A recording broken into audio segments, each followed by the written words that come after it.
Hello and welcome back to Women's Health Unwrapped.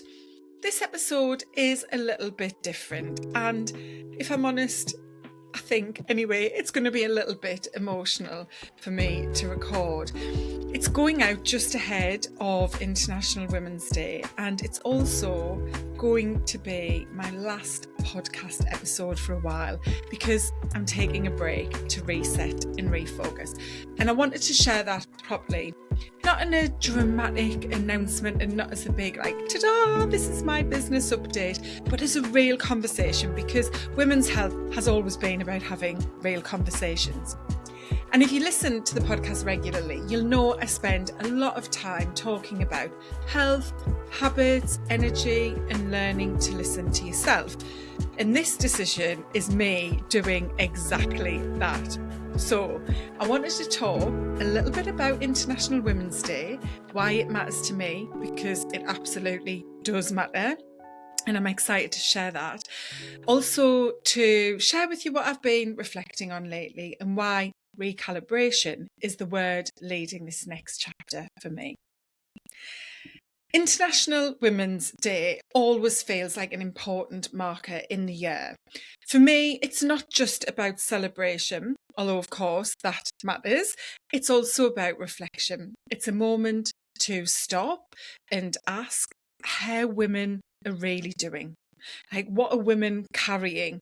What's changing for women? What are women struggling with? What are women achieving? What are women navigating at work, at home, in leadership, in midlife, in their health? And that's why this day connects so deeply to the work I do. It gives us a moment to zoom out, because women's health is still too often treated as an extra, something to think about later, when life calms down, when work is less busy, when everyone else is sorted. And we know that later never really comes. What I've always believed from day one is that health is foundational. It underpins everything. How we feel, how we think, how we lead, how we show up, how we enjoy our lives. My vision since starting the company over 4.5 years ago has never changed. That vision is to normalise for girls the role that living healthy plays in leading a full and happy life. And my mission has also stayed exactly the same: to support women to embed sustainable healthy habits into their lives so they can thrive through midlife, menopause and beyond. And that still matters to me just as much as it did at the very beginning, if not more so now. I want women to understand that health is not a side topic. It's not a luxury. It's not something to come back to when everything else is done. It is the foundation. And in many ways, that's exactly what this episode is about too. Now, International Women's Day may hold some meaning for you. Maybe you're listening to this and thinking, Nicola, it's just another one of those dates in the calendar that kind of sits there for commercial reasons. And yes, there is now that aspect to it. But the origin of International Women's Day, and I think what it offers in the sense of bringing us together, recognising women, looking at how we want to grow and evolve and contribute more as women, and how we can do that, and how we can create a collective of people to enable that to happen, to shift forward in our culture, society and economy in that way, I think is just so powerful. So maybe if International Women's Day is new to you, if it's not something that's ever held any relevance in your annual calendar, then perhaps listening to this might just give you something to think about. And like with every episode I've delivered through the podcast, that's my intention, is to connect, share, educate, inform, inspire, support. So hopefully I'm going to, give and offer that today in this episode. Now, I have been thinking about this episode actually for a few weeks because I wanted to get the tone right. I knew that this was going to be the last one before break. and I didn't want it to sound negative, and I didn't want it to make out that I'm disappearing, and I didn't want it to sound like one of those polished updates where everything is amazing, entrepreneurship, running a business is fantastic, and perfectly tie it all up with a nice shiny bow. Because the truth is, it's a bit more human than that. I love this podcast. I genuinely do. I love the conversations, the guests, the solo episodes, the messages from listeners, the moments where something I've shared has really landed with someone. All of that means so much to me. And I've had some fantastic standout moments in the podcast. There are conversations that will absolutely stay with me. There are things that I have learned from the guests I've spoken with that I've now brought into my own health and wellness toolkit, habits that I've built because of these incredible, powerful conversations that I've had. And I've also been impacted through the feedback I've had from people who listen or watch the podcast on YouTube. But I've had to be really honest with myself about what this season has felt like. And when I say season, I mean this season of life that I'm in right now. There's been a lot of effort, a lot of output, a lot of trying to keep lots of plates spinning. And a few months ago, I hit burnout. Not in a total dramatic kind of crash and burn way. It was pretty intense. It was maybe quieter than some women experienced it, where you're still kind of functioning, but certainly not functioning optimally and not functioning in a way that makes you feel human and definitely not feel like yourself. I was still, showing up and doing things, but underneath, I was absolutely running on fumes physically, mentally, and emotionally. And I think what made it harder is that the online space has felt increasingly draining for me.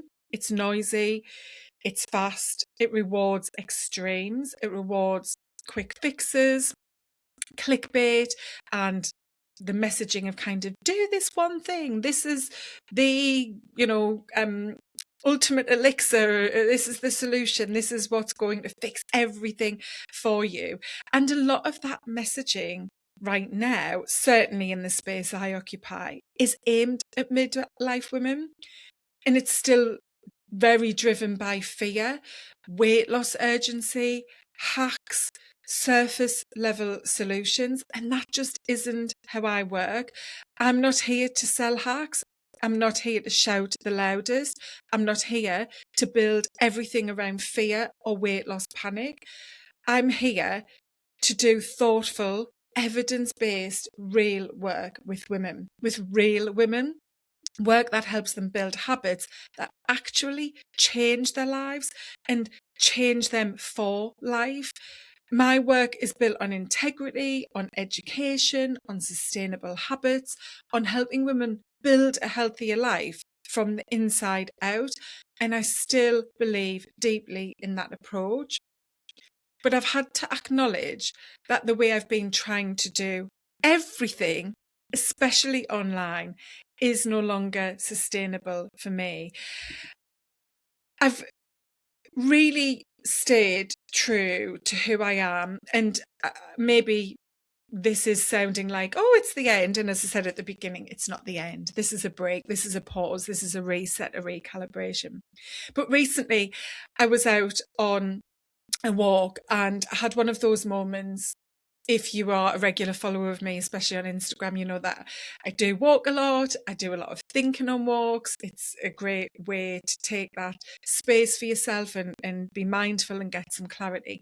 And on this walk, I realised I was just spending so much energy trying to keep everything moving and trying to almost fall into the way that it appears it needs to be online. And that didn't feel in alignment with me anymore. And so I had to really ask myself whether what I was doing still made sense. and it didn't. The mission, the vision still makes sense. They're still literally at the core of my purpose and why I've set this business up. So I'm still committed to those, but I just wasn't honouring my own capacity and integrity as such. And that felt like a red flag for literally someone who teaches women to do exactly that in their lives. So this is, what the conclusion I've come to. And I do want to say this clearly because nuance matters. I'm not saying social media is bad. I actually really like social media, but for where I am in my business and what it was doing to me and my way of thinking and working became out of alignment. So I know there's so much greatness and opportunity in what social media can give us, but as a business owner, it's also something that after 4.5 years, or I would say maybe around the 4-year mark, started to really take its toll. And I think I lasted a lot longer than what I hear a lot of entrepreneurs do with social media. I'm also not saying online businesses don't work, because I know that they do. And I'm not saying podcasting isn't worth it, because as I've just shared, I love this podcast. I love listening to podcasts. I love what podcasts can offer you. Podcasting, I am sure, is going to remain something that is a part of my business. And that's just going to change, which I'll perhaps share a little bit more of as we go through the episode. I was recently on a podcast panel for a growth lab in the local area that was funded by the UK government. I absolutely advocate podcasting. So I'm not saying it hasn't been worth it or that it doesn't work. I'm just saying that the way I've been doing it, not just the podcast, but the whole business in this season, hasn't been the right fit for the energy, time, and resources I have. And part of being healthy, genuinely healthy, is being willing to tell yourself the truth about that. And I think there's lots of us that in our gut, our intuition tells us we know things aren't quite how we want them to be, but we daren't fully lean in and be truthful with ourselves about that. So I'm going to throw that little thought out to you. Also, this year, 2026, my word for the year is recalibration. And honestly, I keep coming back to it. That's why I have it as a word. It's like that North Star guiding me, because it just feels so right. Recalibration doesn't mean giving up. It doesn't mean the vision has changed. It doesn't mean I failed. It means I'm paying attention. It means I'm adjusting. It means I'm making decisions based on what will actually support the life and business I want, not just what I think I should keep doing. And recently I was working with a client, and I was thinking after that session, if I was advising this client, what would I say here? If I was a client myself, what would I be saying to this client? And the answer was obvious.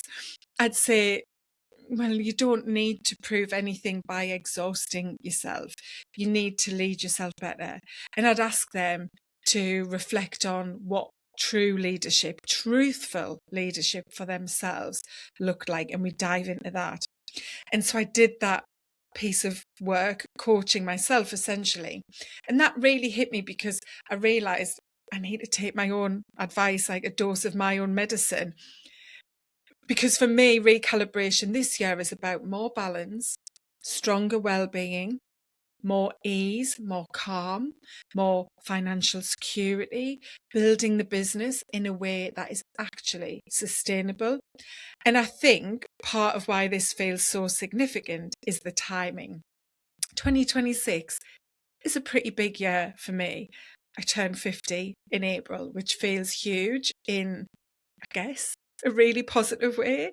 At the end of March, it will be 5 years since redundancy from Nike, and 5 years since I left employment, 5 years since I had that security of being an employee, and lots of other things since then have changed. But that milestone of 50 and 5 years post-employment has really been at the heart of this reflection I've been doing, because I've found myself going deeper and asking like really important reflective questions, like what have I built, what have I learned, what am I excited about for this next chapter, this next decade of my life, how do I want to lead, and what do I want this business to become, what do I want to feel like, and what choices do I need to make now to support that future so that I do feel that way, that I do work that way.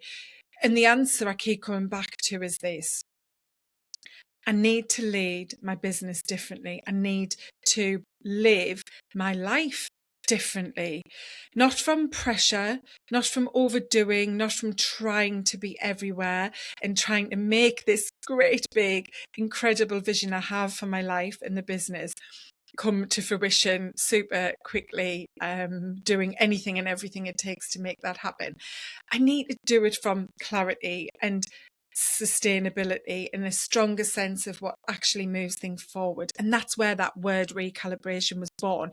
Because when I thought of at the start of the year what it was I was desiring and could see for the end of this year and even further forward 5-10 years, all of the things that I thought about: strength, balance, calm, ease, stability, security, flow, that all wrapped up into this incredible word of recalibration. And so to me, that's what stepping up as a CEO both in my business and my life looks like. And when I work with clients, one-to-one coaching, very much the way that I work is about helping them to become the CEO, the Chief Executive Officer of their life. Because it's easy to be outsourced as the CEO in your job. Now, you might not be the CEO by title in your job, but whatever job you do, whether you're employed or even self-employed, you will be, performing to the best that you can. You'll be giving it all to achieve whatever those goals are that you're being paid to deliver, to show up and execute against every single day. But we don't do that in most cases as women for ourselves. We probably do the CEO role for our family, maybe our relationship, the home. But what about us, the human, the soul that we are? So that's what this is about. Stepping up, not just the CEO of Life Now Coaching, but as the CEO of my life as I begin this next decade in my 50s. So that's why I'm pressing pause on the podcast for now. And I'm saying pause very intentionally because I'm proud of this podcast. I love the podcast and I actually think it's ready for more. It's ready for an up level. It's ready for a bigger strategy, more support, more resource, and a stronger plan about how it grows. And right now, I can't give it what it deserves and do everything else well.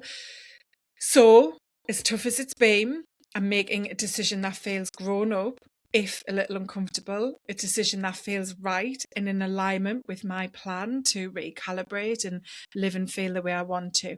And I'm stepping back from the podcast for this season so I can reset, refocus and build the next chapter properly.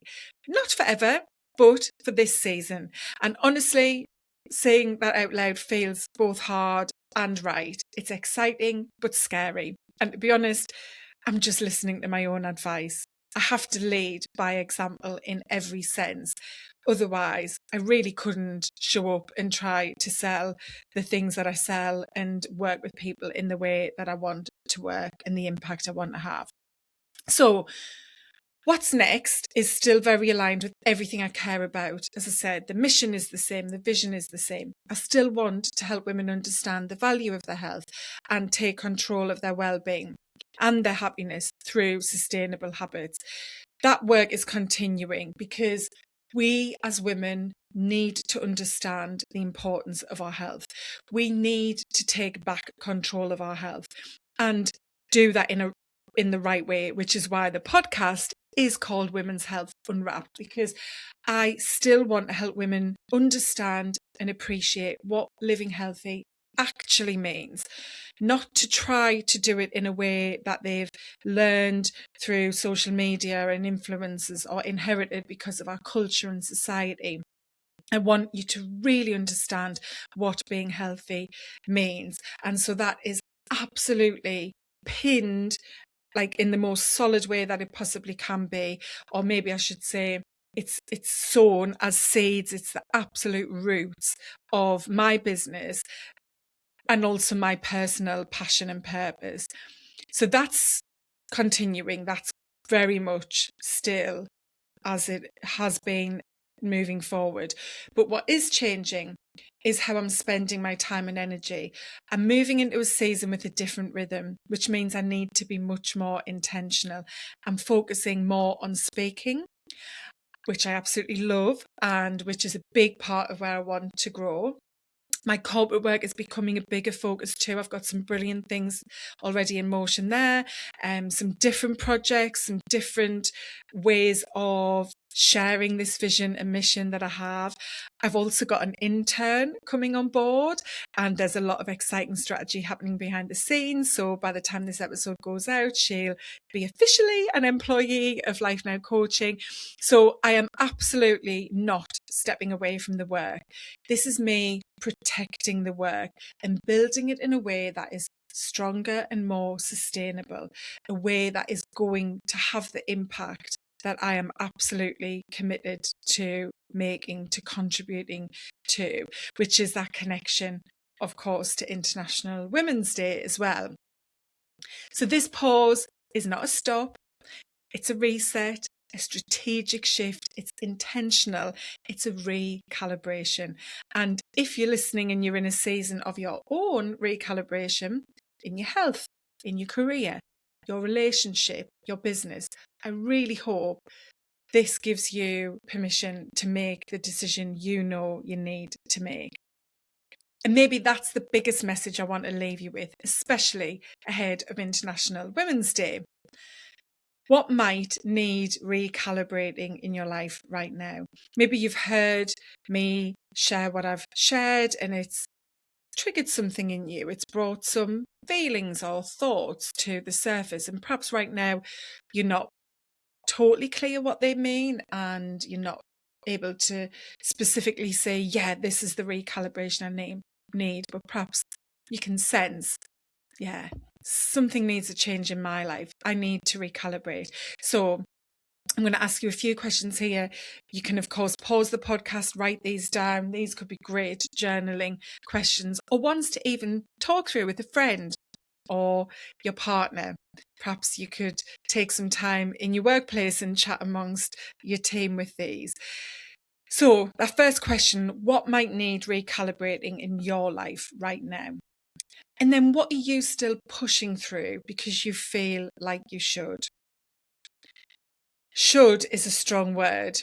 In the last couple of episodes before this one, we've actually talked about this in the conversations I've had with guests. It's come up in different ways. You know, all of those expectations we put on ourselves as women, which often have been inherited from our upbringing and society and culture and so on. I should, I need to, I must, I want, I have to, all of those. So what are you still pushing through because you feel like you should? And I think in midlife and menopause, in fact, I know, not just think, I know that at that season of our life, or in that season of our life, I should say, so many of us realize we are pushing through so many different things which are out of alignment and we're doing it because we think and believe we should. So that's the second question. The next one is, what have you outgrown, even if it's something you once loved?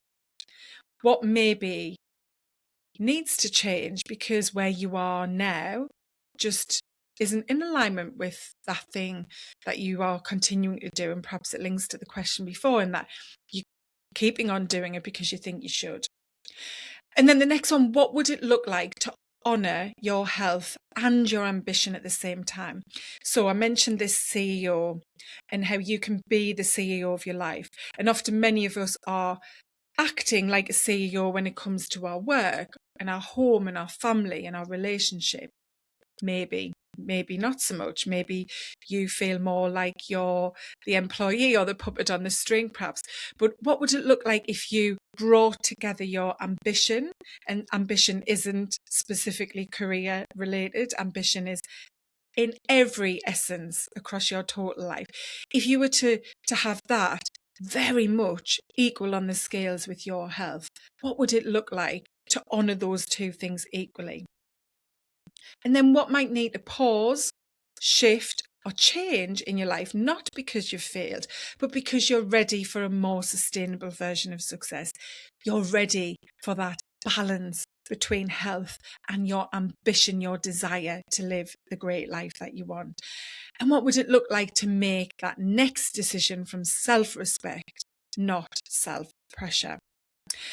I've just, as I've been speaking through these questions, thought it would be very helpful for me to put these down for you to come to and use if you'd like to. So I will write a blog from the back of this episode, and I will put all of these questions into the blog so that you've got it there to use if you would find that helpful, because I think these are incredible questions, prompts to use to really think about where you are in your life, whether that's in alignment with how you want that next chapter of your life to be. If we think about midlife and maybe those two halves of life, what does that second half of life for you look like? You know, I'm going into my 6th decade, into my 50s. That is scary, but exciting as well, because it's now or never, guys. Like, I have to, guys, ladies, it's now or never. I have to really embrace what I can do and feel in my life. And I have been living that way for the past few years, and it has felt absolutely bloody marvellous, especially in comparison to the 45 years before that. But right now, it's like, you know, what else can I do? And that's, you know, what recalibration is about. That's what I keep coming back to. I'm not failing. I've questioned whether I am at times, and I've certainly told myself I am, but I know that I have not failed at all. And I'm not weak. This isn't from a place of weakness and struggle. I'm not falling behind. This is wisdom. It's leadership. It's what I can do because I am healthy and strong, and I have those foundations in place that don't make it easy and straightforward to make a decision like this or to make any other change and decision in life. But it is easier than it's ever been in the life I had as Nicola 1.0, how much I used to struggle with my self-belief, my self-worth, my self-esteem, my confidence, my, you know, just belief in ability to live a normal life to that extent. So, you know, these questions can help you to really tap in to exactly what you want for yourself in this second chapter. And this is the work that I do with midlife women to support them, really creating change that significantly transforms how they feel, not just in their health, but in their overall life. So before I finish, I just want to say thank you. Thank you for listening or watching. Thank you for sharing the podcast. And I absolutely love when you tell me that you've shared it with your work colleagues, with your patients. I know some of you are nurses and work in the NHS here in the UK and have been sharing it with patients and people in your community, sharing it with family, with friends.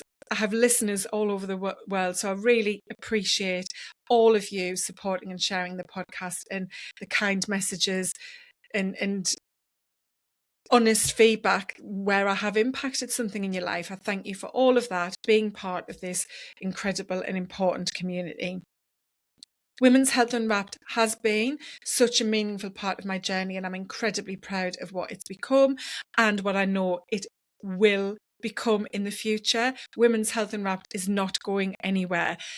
I have some ideas around what's next, not just for the podcast in this sense, but where I can take this concept and form of sharing and educating, inspiring through the podcast media. So I don't know exactly what that all looks like yet. I'm really open to your thoughts. Please, if you want a message, I'd love to hear what you've loved in the podcast, what's helped you most, what you would love more of in the future. I'd genuinely love to hear from you. I will just emphasize on the back of that, the corporate side of things is going to be, I think, an opportunity for women's health unwrapped in the future. So if you're listening and thinking, oh, where I work, this could be a fit, just drop me a message and let's have a little chat. I would love to do that. But for now, I am literally about to press pause with purpose. So if this episode and what I've shared has resonated with you, I hope it can be a reminder that sometimes the most powerful thing you can do is to pause, to listen, to reflect and recalibrate. I wish you a very happy International Women's Day. If you are on social media or even in your workplace, maybe talk about International Women's Day, what it means to you, why it's so important as women that we recognise the journey we've been on through history to where we are now and what we can change and accomplish for future generations of girls and women. So I will just say take care and I'll speak to you soon.